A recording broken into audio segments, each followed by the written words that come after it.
Dakota Politics with Nicholas Kralik, Josh Meny, and political correspondent Maddie Beer Temple.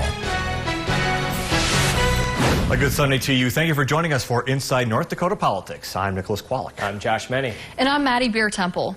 Closer and closer, we are now just less than 3 weeks away from Election Day, which means early voting continues. There's also a little time left for those who haven't voted to consider how they'll vote. And we'll focus on one issue on the ballot here in North Dakota. That is Measure 2. Later we'll hear from two men, each of whom will explain their views. But first, let's take a look at the week that was. President Trump and former Vice President Joe Biden held competing town hall events on Thursday. The events replaced the second presidential debate after President Trump declined to participate virtually. The president tested positive for COVID-19 2 days after the last debate.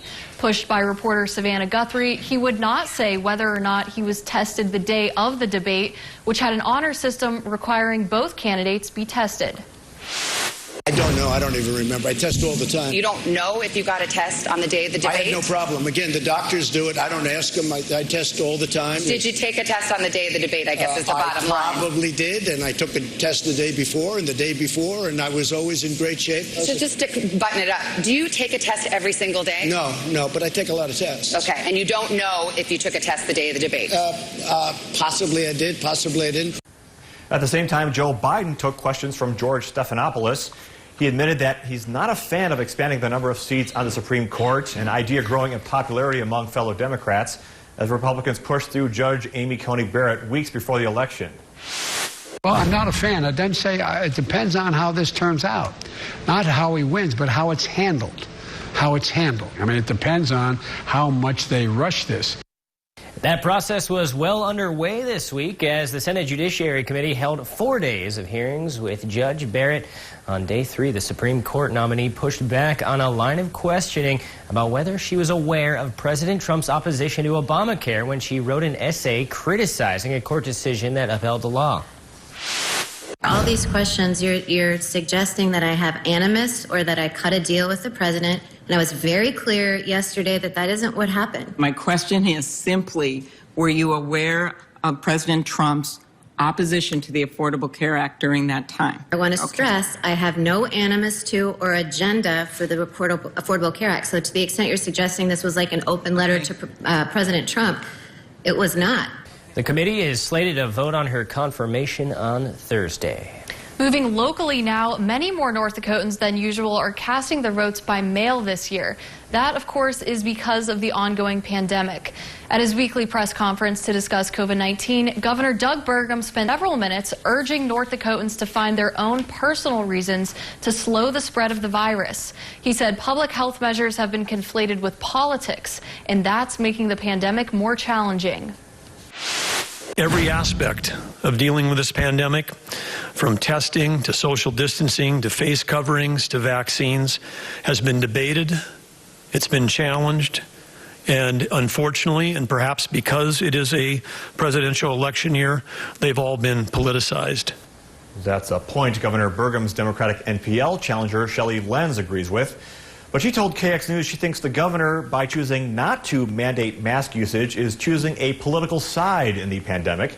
She disagrees with Burgum's view that the efficacy of mask mandates is inconclusive. Universal mask use will slow the spread as we get that structure in place. Like if he could do just one thing, if he could find the courage or find his why, to do one thing is to institute universal mask usage in North Dakota today.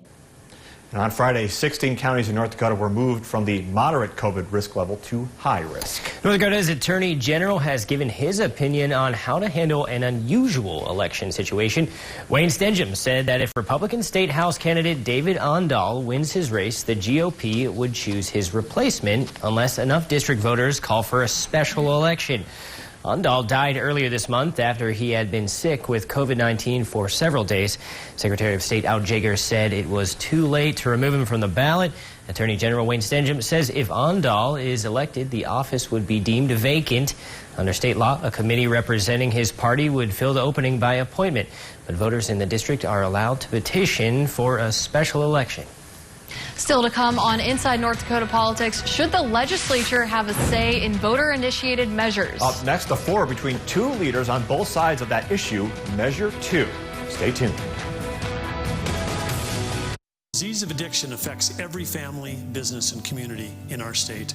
Now more than ever, we all need to come together to support recovery.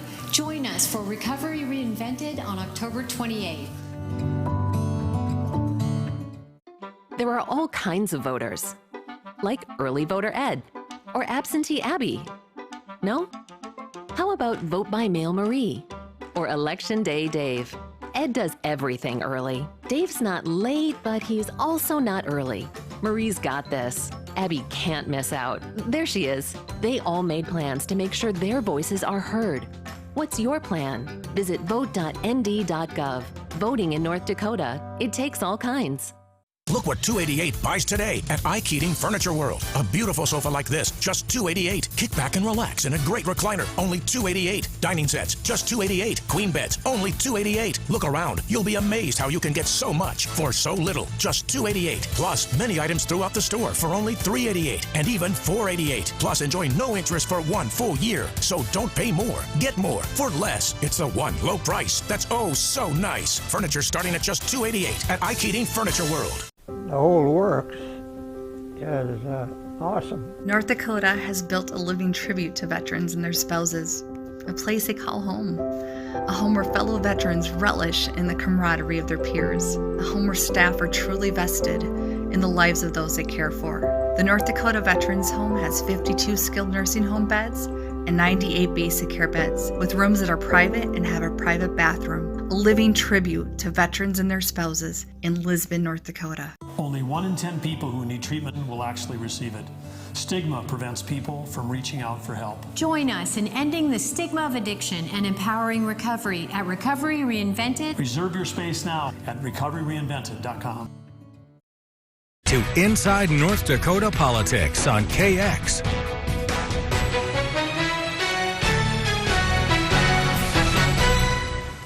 There's a lot that's been happening in day-to-day life, which makes it hard to stay informed on every single piece of news. But at the same time, we do feel it's important for you to know not only what you'll be voting on, but the history of the issues themselves. What's known as Measure 2 is what we'll be looking into today. Joining us in the studio is one of those responsible for the resolution, North Dakota Republican Senator Dick Dever. We're also joined by Dustin Goverlow, Managing Director of the North Dakota Watchdog Network, who opposes this measure. Gentlemen, thank you for joining us. Thank you. Senator, if I may start with you, could you tell us the idea about this resolution, how it came about, and why you support this measure? This resolution has been in the works for quite some time. We looked at how we amend our Constitution in North Dakota on a 50% plus one vote without any kind of a public hearing or any kind of real discussion. And we thought it's important the Constitution in a republic protects the minority from the majority. So to amend it on a simple majority really makes the Constitution kind of meaningless. So in order to protect that process, we brought Measure 2 for consideration of the people. And Dustin, tell us about the North Dakota Watchdog Network and why you would like to see this measure receive a no vote. Well, the North Dakota Watchdog Network is a nonprofit advocacy group that tries to protect the taxpayers in North Dakota and keep an eye on government. And one of those things is protecting the powers reserved to the people, which is Article 3 of the North Dakota Constitution. And it's our belief that those powers, because they are genuinely protected in the Constitution and the word reserved is there, should not involve the legislature at all. And in fact, in Section 1 of Article 3, the last sentence says exactly, laws may be enacted to facilitate and safeguard, but not to hamper, restrict, or impair these powers. And by injecting the legislature into that role and giving the legislature a veto over the people once people have voted yes, the legislature is contradicting that particular sentence and reducing the ability of the people of North Dakota to set the framework by which the legislature operates. Okay.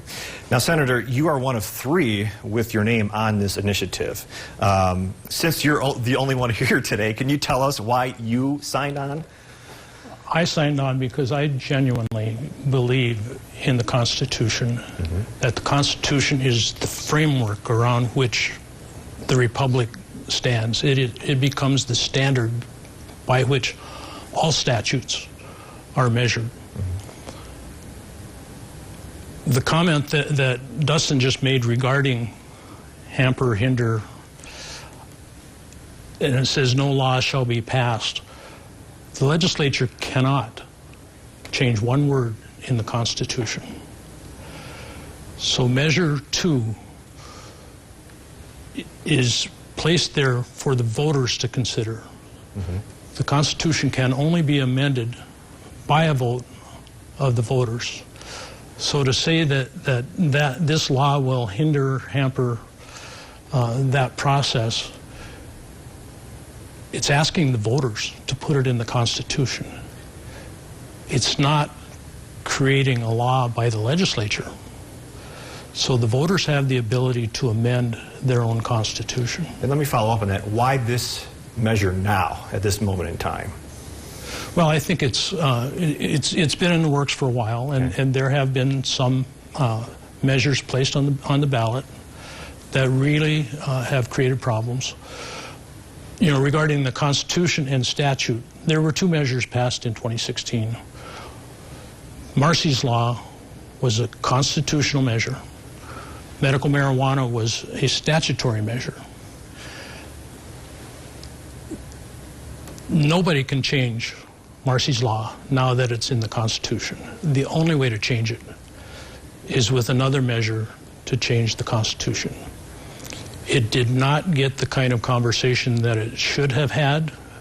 The most dangerous law is the law of unintended consequences, and that's Marcy's Law.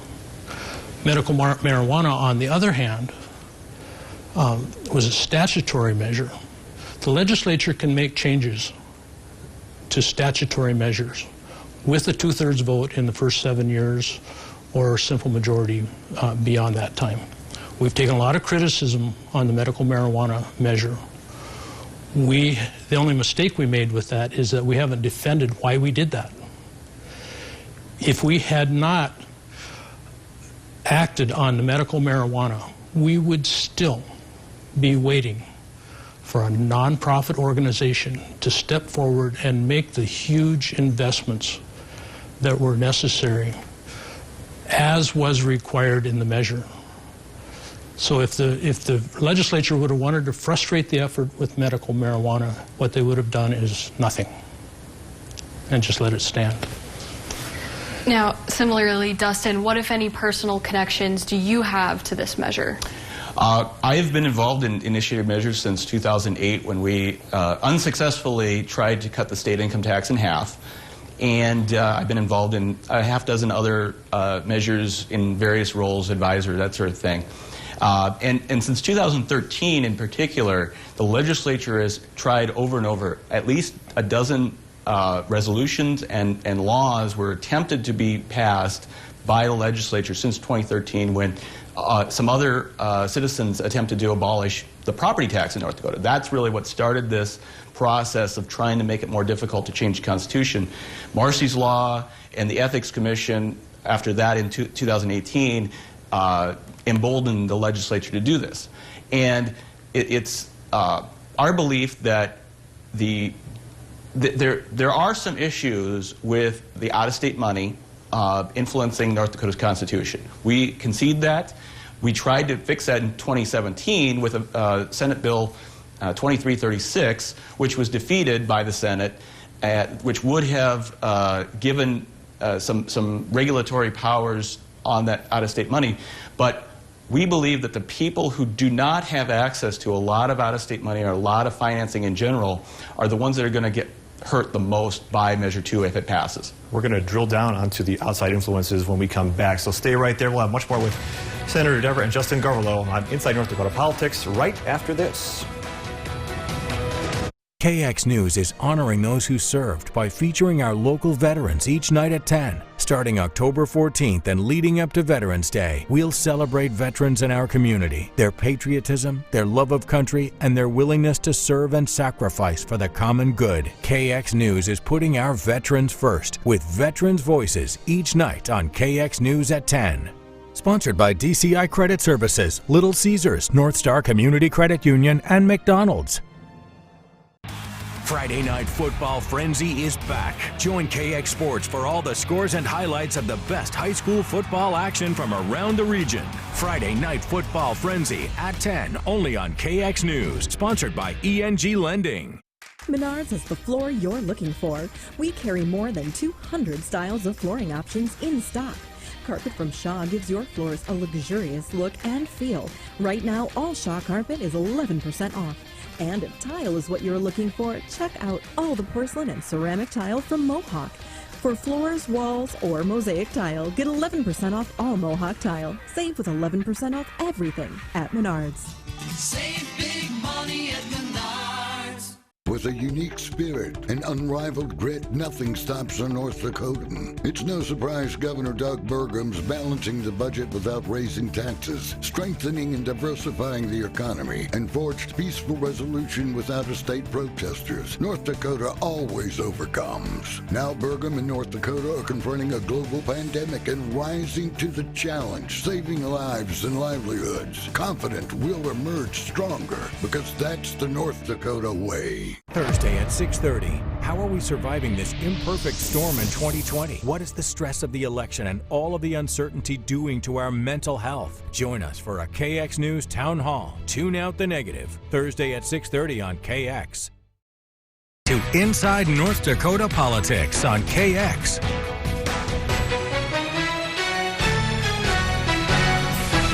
Welcome back. Now, Senator Dever, when I spoke with you last month, you both actually brought up concerns with outside influences in the election. How would passing this measure help that? Well, what the measure would do is if it's passed the first time, it would go to the legislature where there would be public hearings. That's what we do. If the legislature votes in favor of it, all the legislature is doing is making a recommendation. If it votes in favor of it, it's a good idea, it goes in the Constitution. If not, as Dustin says, it's vetoed. And we can use that term if he wants, that's a good thing. Our founders put checks and balances into the process, so a veto actually is an important part of that. When the governor vetoes a bill, he writes a letter to the legislature and says, I'm vetoing this and this is why. It doesn't stop the process, it just says, take another look and consider this perspective. That's what will happen with Measure 2. So people can vote more confidently the first time if they think it's a good idea, then gain the information, and the second time they will be more informed on voting on that.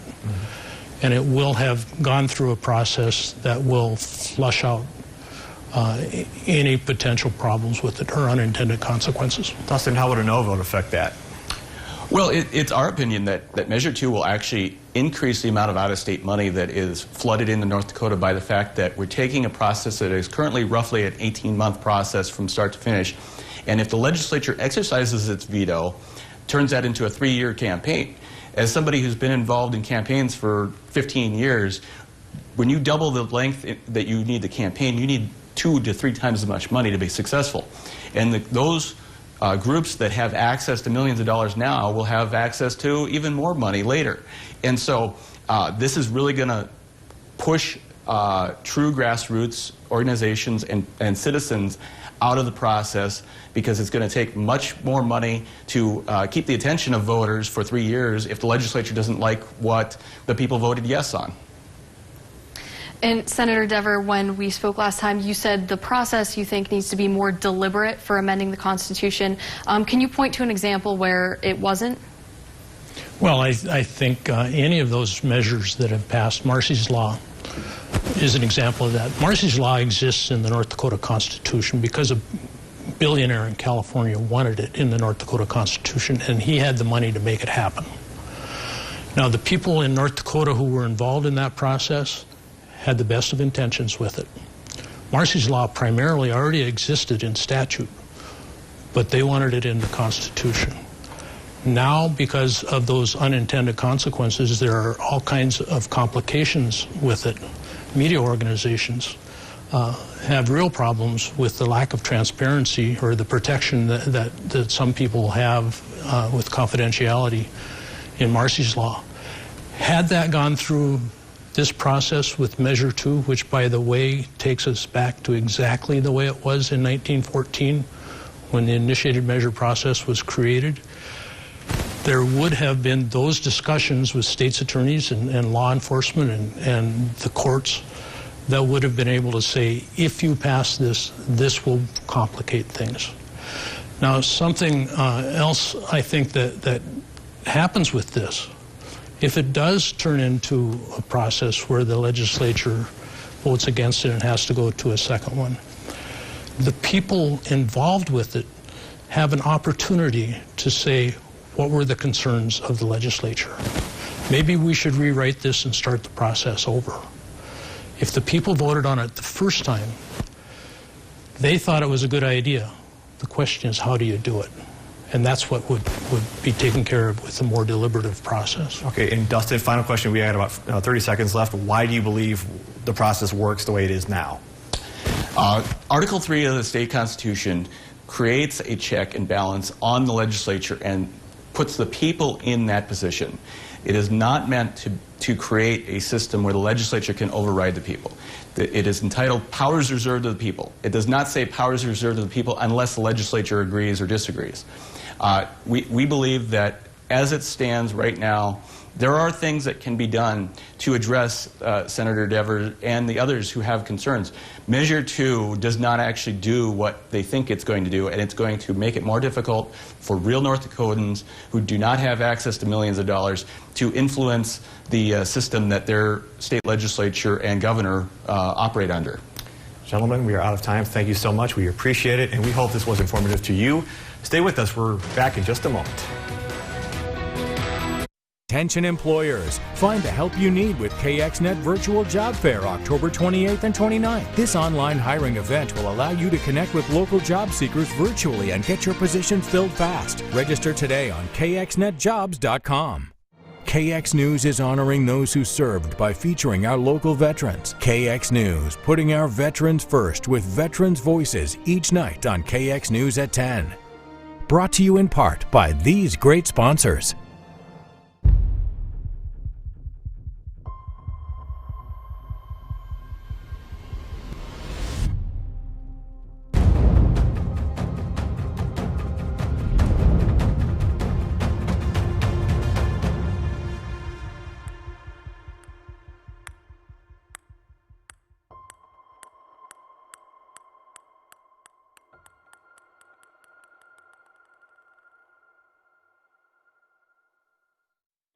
There are all kinds of voters, like early voter Ed or absentee Abby.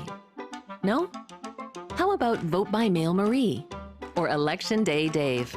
Ed does everything early. Dave's not late, but he's also not early. Marie's got this. Abby can't miss out. There she is. They all made plans to make sure their voices are heard. What's your plan? Visit vote.nd.gov. Voting in North Dakota. It takes all kinds. Look what $288 buys today at iKeating Furniture World. A beautiful sofa like this, just $288. Kick back and relax in a great recliner, only $288. Dining sets, just $288. Queen beds, only $288. Look around. You'll be amazed how you can get so much for so little, just $288. Plus, many items throughout the store for only $388 and even $488. Plus, enjoy no interest for 1 full year. So don't pay more. Get more for less. It's the one low price that's oh so nice. Furniture starting at just $288 at iKeating Furniture World. Studio 701, weekday mornings at 9, right here on KX. Inside North Dakota Politics on KX.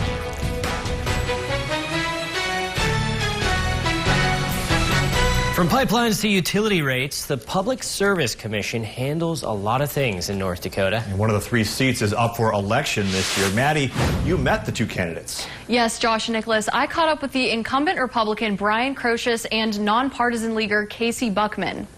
North Dakota's Public Service Commission has 3 members, with one up for re-election every 2 years. This year, it's Chairman Brian Crocius. He was appointed to the commission by Governor Doug Burgum in 2017 to fill a vacancy and was elected the following year. Crocius spent 3 decades in the private sector, which included 10 years as publisher of the Bismarck Tribune. Those elements, along with doing business in the community, and not just in Bismarck, Mandan, but across the state, I think has prepared me in a good way. I think I have a good handle on what everyday citizens want out of government. Crocius's challenger, Casey Buckman, is running on the Democratic NPL ticket. Buckman's experience includes 30 years as a union iron worker who says he's worked in many of the areas the PSC regulates. My firsthand knowledge to the insight of it, how everything works, brings a different aspect to what anybody offers there on the Public Service Commission now. The PSC regulates rates for electric and natural gas utilities. It also approves applications for gas processing plants, power plants, and of course, pipelines. Regarding the expansion of the Dakota Access Pipeline, which the PSC unanimously voted in favor of this February, Crocius says the process was transparent and legal. Those hearings in particular, that's about whether or not the company is meeting the requirements set forth in law. And we determined that the company did. Buckman says the legal controversy surrounding the pipeline should have prompted a closer look at the situation. I'm all for jobs, but I probably would have ruled in favor of it, but I also would have looked at it and said, hey, this is what could happen. Maybe we should hold off construction on it. I would have said something. Both candidates gave their final pitches to voters. We need to set the table so future generations have more opportunity than we have today. And I think there is ample opportunity in the state. I'm a person who would listen to the people, will listen to their voices, and it would be something very different. Bismarck is a bog, and the deeper the deeper you dig into a bog, it gets really stinky. So, I'd be fresh air in a stinky bog. Whoever is elected will serve a 6-year term on the commission. Reporting in Bismarck for KX News, Maddie Biertemple. And this isn't the first time those 2 candidates have gone head-to-head. In 2018, Crocius beat Buckman by a 24-point margin in an election to finish the 2 years of the term left vacant by Brian Kalk, who took a new job. And by the way, Josh and Nicholas, when Buckman talks about bringing fresh air to the commission, he mentioned that 2 of the 3 current commissioners initially got on the council through appointment before they were eventually elected. He says if they were elected, that would be a change. All right. Thanks, Maddie. That's all the time we have for Inside North Dakota Politics. We hope you join us next week. Enjoy your Sunday.